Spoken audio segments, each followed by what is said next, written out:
is Randy. So I've been receiving a lot of messages and questions about the topic of dating when one person in the relationship has rheumatoid arthritis and the other person does not. So I decided to do this video with someone very special to me because I know it's a topic that a lot of people want to know more about and it's kind of hard to find out there. So guys, this is my boyfriend Matt. We've been dating since February 22nd of 2016. That was actually during our freshman year here at the University of Alabama. He was a sprinter on the track team and I was a triple jumper.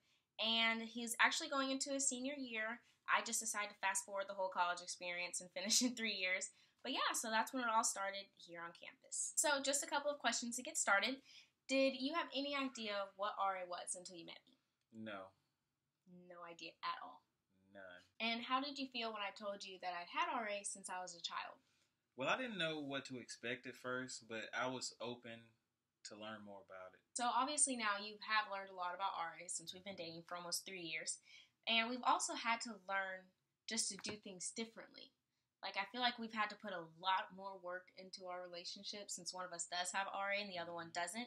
But, I mean, I think we're doing a pretty good job. Yeah. So we're just going to go over 4 things that we find very, very important when building this type of relationship. So the first one is communication.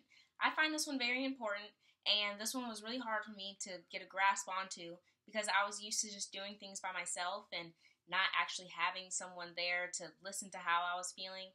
And I did find that once I actually verbally spoke about how I was feeling and the different thoughts that ran into my head and how my body was feeling, that I actually started to feel better and I felt closer to him. Yeah, well, there's actually a time where I told her that I forgot that she had RA because she never talked about it. And now that she talks about it more, I can really tell that her stress levels are down and she's much more happier. So the next one is to avoid lashing out or getting angry with your partner. And I do think that this kind of ties in with communication because if you're not communicating and just bottling your emotions and all of your feelings, then it's easy to just get upset with your partner. And I have seen where it can be vice versa. I've seen where the partner that doesn't have rheumatoid arthritis can actually get angry with the individual with rheumatoid arthritis because there's like a lack of patience or just a lack of understanding.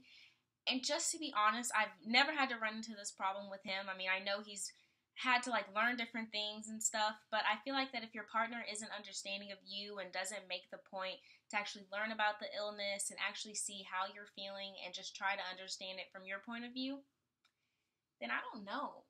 I don't know if I would keep them in my life for much longer because this is something that I have to battle with, and it's better if I can battle with it with someone that's just as strong and there for me all of the time. And the third thing is to ask for help.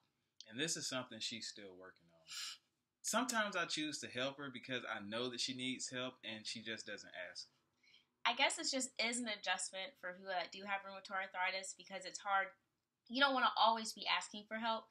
So you try to weigh in like, do I really need help? Because what if I need help tonight or not?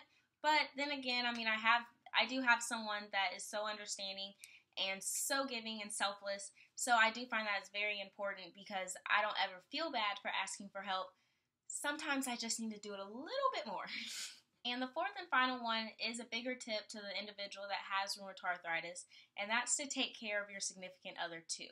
I know that it can get caught up and they could always be taking care of us, but we have to remember to also take care of them.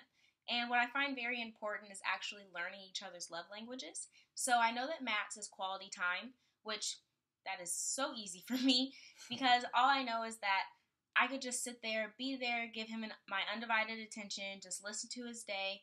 And that's very minimal for me, but it does mean a lot to him. So I do find it very important to also make them feel like they're important because the amount of work that they do for us is, I really can't thank him enough for everything that he does do.